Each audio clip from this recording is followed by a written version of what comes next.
everyone! Today I am going to do a review on the new 1.10 update in KSP, which lithobrated on the Earth on the 1st of July and was a collaboration between KSP and the European Space Agency, or the ESA. Now, let's dive into the changes. When we jump into the VAB, we will see two parts, the MTM and the MPO. They are both part of constructing the crystallized version of the BepiColombo mission of the ESA, which will go to Mercury, or in this case, MOHO. There is also a new feature that lets you leave fairings open-ended. For example, look at what I'm about to do here. I'm going to build a fairing. I'm going to press left Alt and the right button on the mouse, and it's now left open-ended. Pretty nice. Now you can make, for example, Kerbal-themed coffee mugs or even buckets. There is also a new feature that lets you put flags on fairings. For example, I will now take this flag and just place it on the fairing. If it's too small or too big, you can press right on it and adjust it with these little buttons here. We can make it small, medium, or really big. It also has skins. It has the white skin, it has this dark skin, it has an orange skin, and it has a transparent background.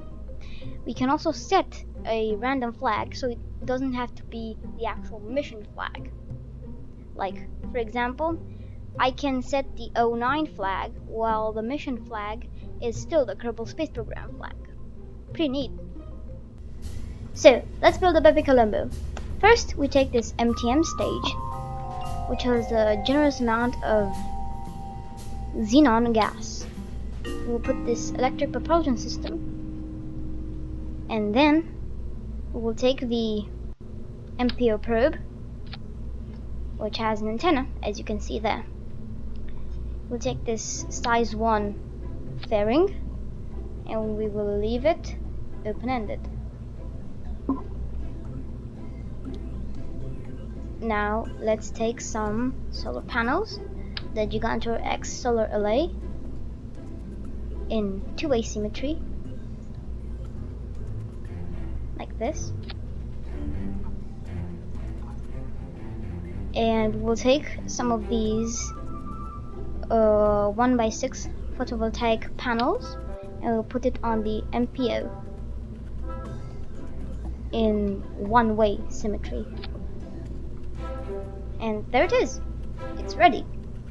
Now, you can launch it with any rocket capable of sending it into orbit and beyond.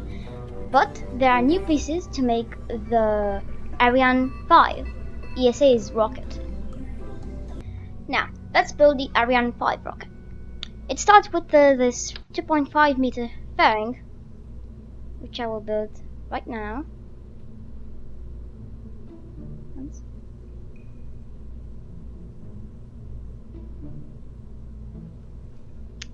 And then we will get this Rockomax fuel tank, which got a new ESA skin.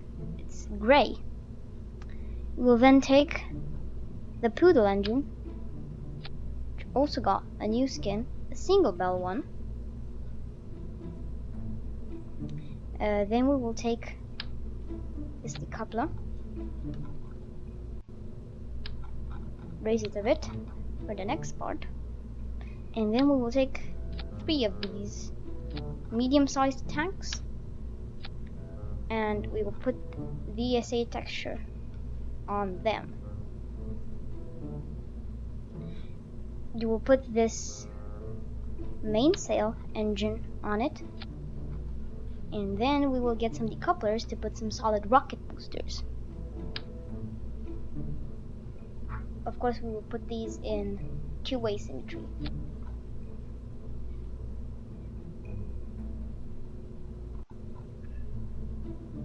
These solid rocket boosters are the kickbacks,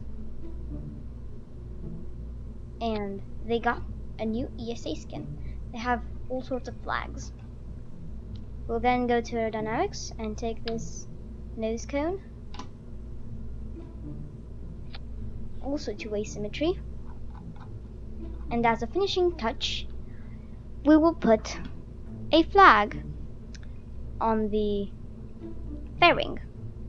So we'll put fairing expansion off, and we will take this RP3 flag, put it on there, and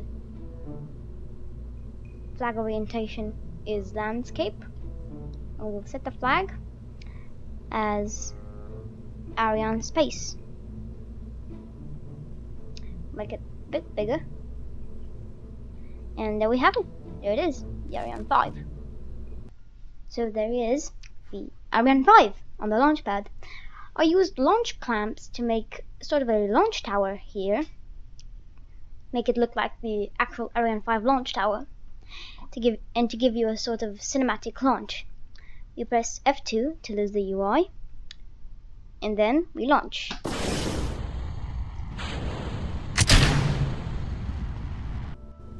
Say you want to launch an Ariane 5 and you wanted to have crew, for example.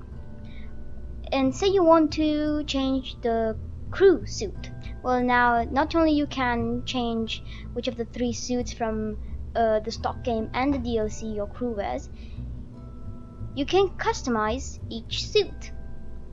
For example, the white suit, the base suit, can be transformed into a pale blue suit, an orange suit, and the ESA suit.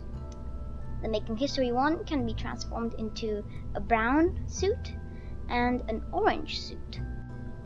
And the Breaking Ground one, the futuristic one, can be transformed into a blue and gray one and a white one. My favorite thing about this is that you can make the stock EVA suit orange, so now I can board my crew into a Kerbalized space shuttle more realistically. You can also lose the neck ring and the helmet while on EVA, but that is not possible on other planets like Duna. While you can build your own Ariane 5 and fly it anywhere in the Kerbal solar system, there are pre-made missions with the Ariane 5. For example, we have the BepiColombo and the BepiColombo Short, and there's also the Rosetta, in which you go to a comet. Yes, KSP now has comets, and they look like this. Meanwhile, in the outer rim of the Kerbal system, Lathe has got new ground texturing, which looks super cool as we see here in the tracking station. Speaking of Jewel, the gas giant itself has got a new texture, which looks again super cool, as you can see here when I'm hovering my mouse. In conclusion, this update has lots of features and bug fixes, approximately 130 of them, and KSP's collaboration with the ESA is very impressive. They also made this KSP ESA shirt to honor this collaboration between Earth and Kerbin, and it looks really cool, of course. Thank you guys for watching, and I will see you next time. Bye!